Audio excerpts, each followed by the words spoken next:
Good morning, everybody. Thank you so much for joining me this beautiful morning. I have a lovely McDonald's coffee this morning. It's pretty good. It's a little, you can see the color, it's a little light colored, but it's pretty good still.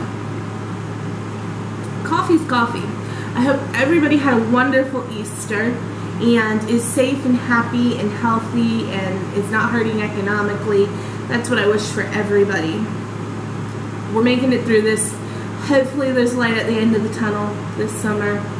Just stay home and we'll be fine. Today I'm going to talk about a book series that kind of came out of nowhere.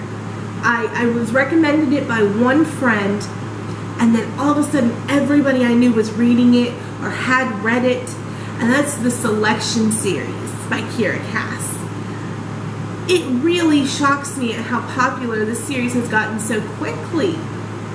So it's a 5-book series. I've only read the first 3, which is the main storyline. I have not read The Heir and the Crown, which are, I believe, the storylines of the child. But I've read the first 3, which is the Selection, the Elite, and the One. And I don't know if Kiera Cass had written a whole lot of stuff before the Selection, but this was the first book that I really came across of hers. I've since read other stuff, and I'll talk about that too. But the Selection is a dystopian society with a strong caste system in it. And it is leveled 1 through 8. 1 being your most elite, wealthiest. The king, queen, their children, the royal family are 1s. And it goes on down. Each different cast has different jobs.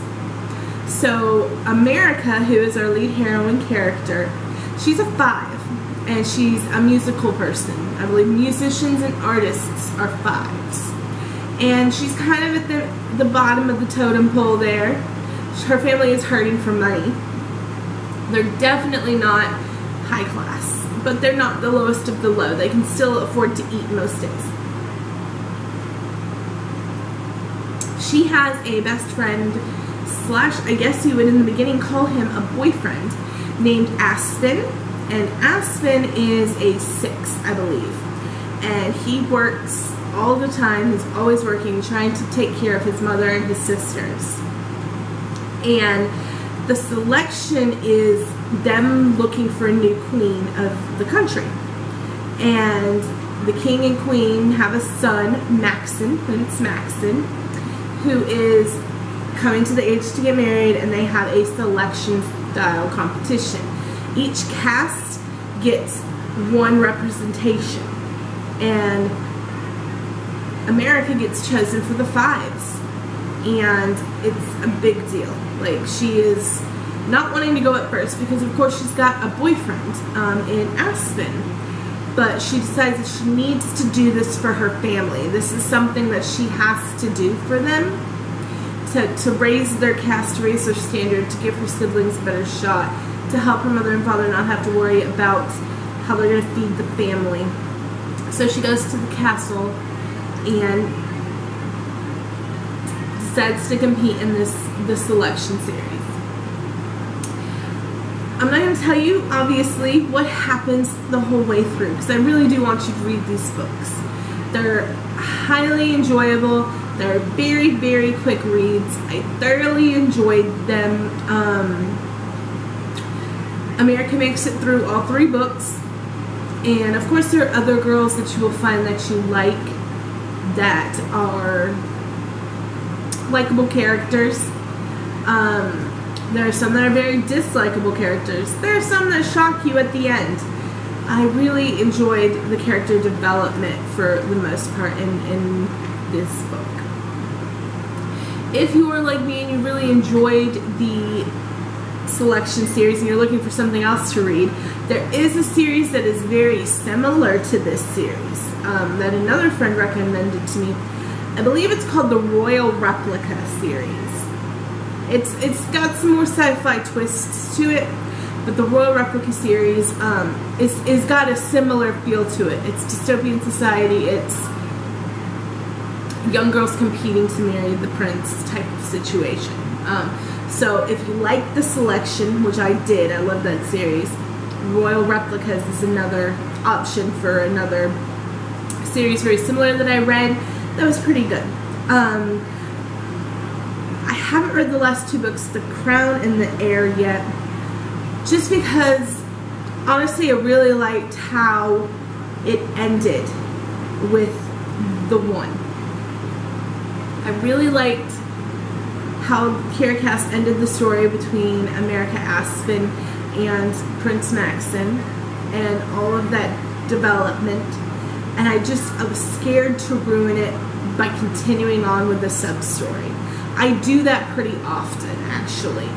If I love the main storyline of something enough, like, I might not read the sub-series just because I don't want it to ruin this beautiful main storyline that I've read. If you've read the other two, The Crown and the Heir, please let me know. If they're amazing, I will go ahead and read them. So please let me know. On the Kiera Cass note, I read her book finally that I kept telling you I was going to read, The Siren. The Siren was pretty good. It was definitely a quick read. It was another one that I read in about a day. It did not live up to the hype of the Selection series for me. It was pretty good. It was Kiera Cass's writing style. You have Kalen, who is the Siren, and you have, I believe his name is Alkaline or something like that. Akiline. It's like A-K-I-L-I-N-E. I'm not quite sure how she's pronouncing it. I think it's like Akiline, Killy, something like that, maybe. But this is their love story in The Siren. It's very good. There is a lot of, Kiera Cass writes sisters and girl groups bonding really well. Like, I will give that to her, because the story in The Siren with Kaylin and her other sister Sirens is very good and very well developed. So I like the way that Kiera Cass writes female characters and female friendships very well. The love story part in The Siren felt just a smidgen rushed, but nonetheless it's youth fiction, so you've got, what, 400 pages to begin, middle, and end a story. So it was well done. I liked The Siren. If you liked the Selection series and you like Kiera Cass's writing, The Siren is another great choice. It's fairly new from her, and it is a one-off. It's not a series. On that note, what am I reading? Well, I'm getting ready to start another Ruth Ware. Remember, we just read her Turn of the Key, which is really good thriller, a little supernatural. This one's called The Lying Game. I have not read The Lying Game, and I believe it's the last Ruth Ware book out that I have not read yet. So I'm super excited because Ruth Ware's, I fly through them. Easily a one-day read for me because they're so, so good, and I can't put them down, and I have to know the crazy ending. I've also got that Ace Coon book, The Rose of Sarajevo, up next on my Kindle. I told you I had read Ace Coon's The Last Train to Istanbul and really liked it.